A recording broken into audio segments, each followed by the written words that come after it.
Okay, so today we're going to have a workshop. There's an assignment due for the internship about commenting on student papers, and you can download that paper from the Sakai site. But I brought in a student paper of one of my students, and we're going to together decide what grade it should receive and what kind of comments we would make to the student that are revision oriented. And the two things that we need to do that are the grading criteria. So I printed out the simplified grading criteria for everyone. And also this little tractate on comments and grades. So basically, I'm going to go through that pretty quickly. We're all, we've been tutoring the whole semester, so we've seen the kind of comments that teachers make on papers.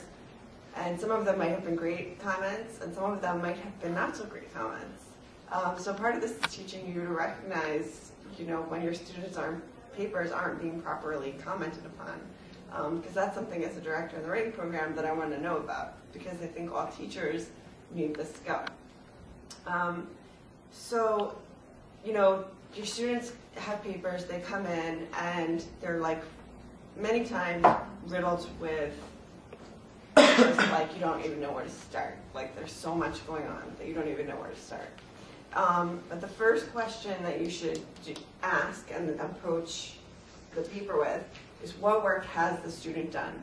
And to point out at least one, if not more, promising moments for the student to feel like, okay, this is something I did right, I feel good about, I can emulate this for my next paper. So it's not just wrong, red pen, you suck. Part of it is about kind of building up confidence in writers and showing them that as writers they have done something right somewhere. If you really can't find that moment, it could just be a moment of word choice. You're using this word really great here, So different moments of complexity are good to point out. A well-analyzed notation is good to point out. Even just a sentence that's finely crafted is fine to point out. And you don't just want to do it with a star. So if you see that, like a check or a star or an asterisk or whatever, that means nothing to a student reading a paper. You actually need to say, this is right and here's why. So, like I said, that gives them the model to imitate on their next job.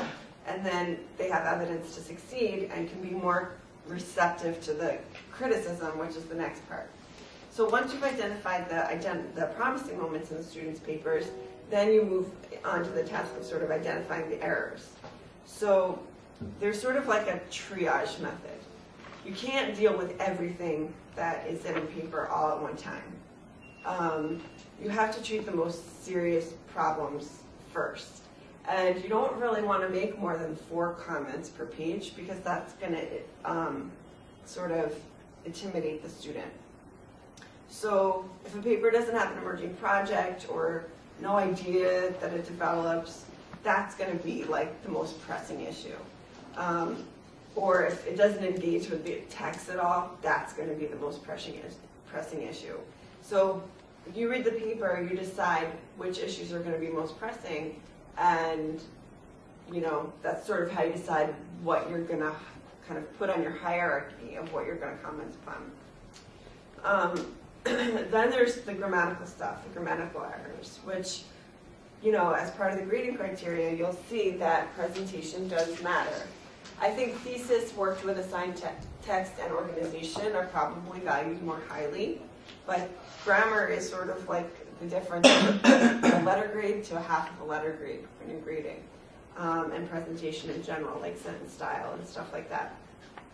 So the things that you want to focus on obviously are not editing the student's paper, but looking for patterns of error in the paper. So if you see that, the student has trouble with sentence fragments or subject-verb agreement or pronoun subject agreement or stuff like that, it's just sort of mark it and say, this is a pervasive problem in your paper. This is this is something, you don't want to mark all the little stuff. Mark those kind of patterns of error. So, okay. Now, when you're giving a grade, and you're looking at the simplified grading criteria here that we have in front of us for Expository 101, there might be, if there are errors, like so much so that you cannot, like grammar errors so much so that you can't follow the paper,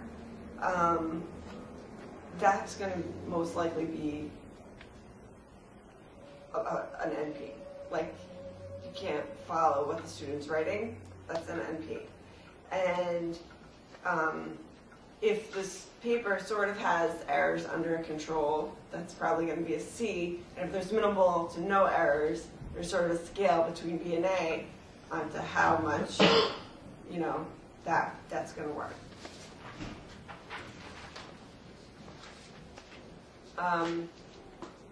So then here on the second page, on page 80 of the handout that I gave you from your teacher's almanac, it's really about the frequency of patterns of error. So like if it occurs, more than once in every paragraph, then that's really bad. If it's there only a little bit, then it's considered really mild and almost inconsequential. We all make kind of grammar mistakes. Okay, so when you're commenting, you want to teach students how to recognize patterns of error. So your comment shouldn't just be like, run on. It's like, here's a run on, and here's how you fix it, and I need you to go through your paper, and I've underlined a couple of examples, but not all of them, and I need you to try to fix them yourself. Because the teacher or a tutor isn't really responsible for correcting the paper, but teaching the student how to correct the paper through the actual comments that you write. So here's like an example on page 80 of how you could teach students to recognize error. So like in the first one, an outcome of rethinking that people was brought up with kindness towards other can make us realize that different positive approach to problems that's been going on. So like your temptation might be to just say, this is awkward, I have no idea what you're talking about here. This sentence totally doesn't make sense, like rewrite it. But that doesn't really teach the student the error or how to fix the problem. So your comments, when you practice, should be oriented on how to fix the problem. So in the same paper, there are these two other sentences. Reconsidering a more humanitarian method of solving other problems, on the other hand, would make some difference in some situations that's been happened lately. And since now that the journalist was killed, Americans are more enraged than ever.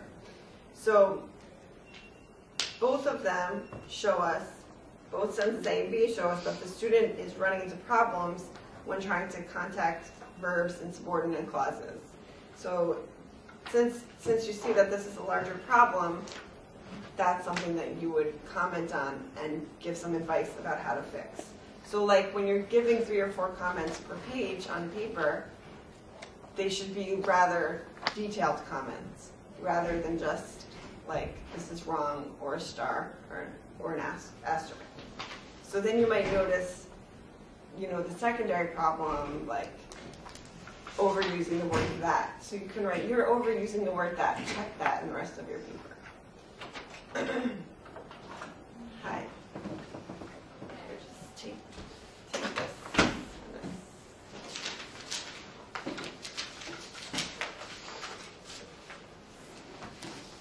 Okay, so